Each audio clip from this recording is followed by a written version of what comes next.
बांध के विषय में ना, नदी पे बनाए गए डैम या बांधों के विषय में पढ़ेंगे ना। तो पहली नदी घाटी परियोजना में पहली किसकी पढ़ेंगे? पहला पढ़ेंगे टेहरी बांध निर्माण। टेहरी बांध किस नदी पर बनाया गया है? ये भागीरथी और बिलांगना नदी के संगम पर उत्तराखंड के टेहरी जिले में इसका निर्माण किया गया है। इसी को टेहरी बांध के नाम से जाना जाता है। इस बांध का निर्माण 2006 में किया गया था और यह बांध भारत का सबसे ऊंचा बांध है। भारत का सबसे ऊंचा बांध है। 260.5 मीटर यह ऊंचाई है इसकी। लगभग इसको 261 मीटर माना जाता है। इसका मुख्य उद्देश्य क्या है?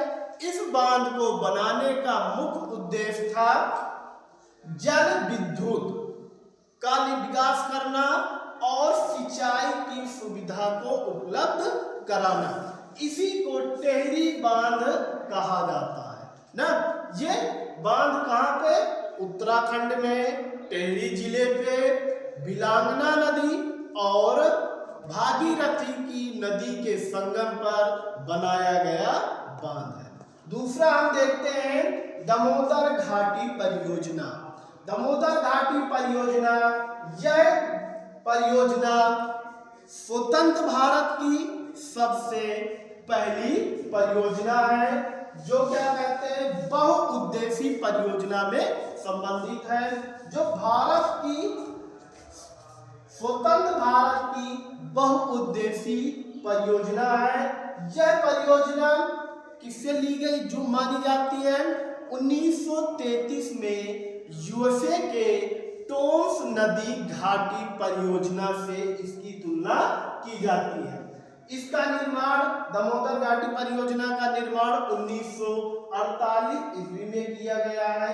यह नदी छोटा नागपुर के पठार से निकलती है। यह नदी क्या कहते हैं? कोयला नदी के रूप में विख्यात है, जिसे क्या कहते हैं फ्रांस में बहने वाली राइन नदी है, उसकी तुलना इससे की जाती है। इस नदी क्षेत्र में इसे असनसोल से वर्धमान तक ये जो नदी बहती है, इस नदी में जय मरुस्थल के नाम से भी जाना जाता है, जहाँ पे कोई भी जीव इसमें जीवित नहीं रहते हैं। इसी वजह से ये पूरे कोयले से निकलने वाली नदी है। ये ब्रह्मपुत्र से भी निकलती है और ये कोयला क्षेत्र से निकलने वाली नदी है। इसी वजह से इसको कोयला नदी भी कहा जाता है। इस नदी में इसकी दो सहायक नदियां आके मिलती हैं। पहले बाएं तट से इसमें दो नदियां आके मिलती हैं। पहले कोनार नदी मिलती है। कोनार नदी में बनाए गए बांध में पहला बांध है आयर बांध। पहला बांध कौन सा है इसमें? आयर बांध, जो कोनार नदी पर बनाया गया है। फिर इसी नदी के दामोदर नदी के पास ही कोनार बांध का भी निर्माण किया गया है। इसके आगे फिर आगे एक और नदी निकलती है इसी दामोदर की सहायक नदी है, जिसका नाम बराकर नदी है। बराकर नदी में भी 3 बांधों का निर्माण किया गया है, जिसमें से सबसे पहले तिलैया बांध है और उसके आगे आएंगे तो बाल पहाड़ी है। बाल पहाड़ी में बाल पहाड़ी बांध का निर्माण किया गया है। फिर उसके नीचे आएंगे मैथान बांध, जो क्या कहते हैं दामोदर नदी घाटी के दामोदर नदी की पास ही स्थित मैथान बांध का निर्माण किया गया है।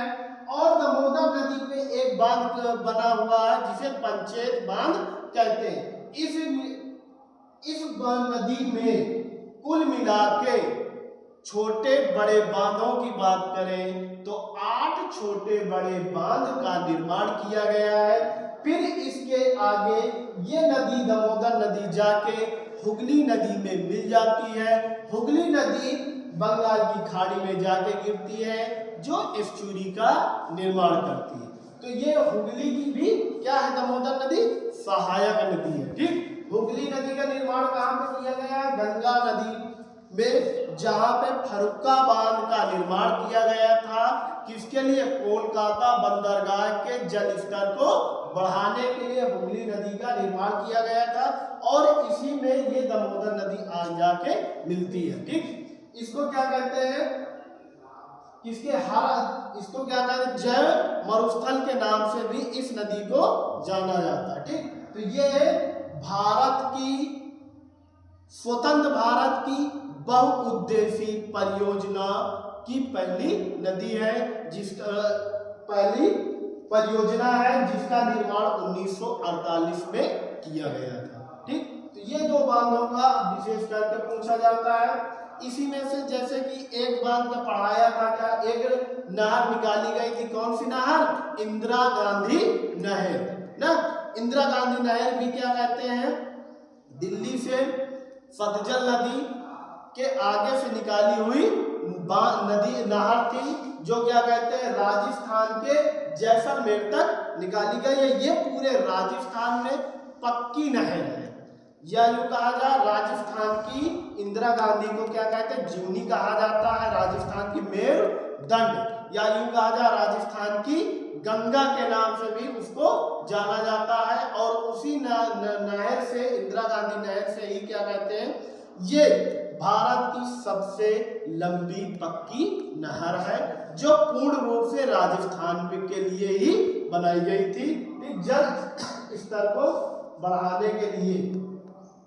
तो ये क्या है? दामोदर घाटी नदी परियोजना, टिहरी बांध और इंदिरा गांधी नहर, ये तीनों क्या है? ये तीनों परियोजनाएं हैं जो भारत में निर्माण की गई है। ठीक, यही बांधों का भी क्या कहते हैं? इनका निर्माण हुआ है भारत में।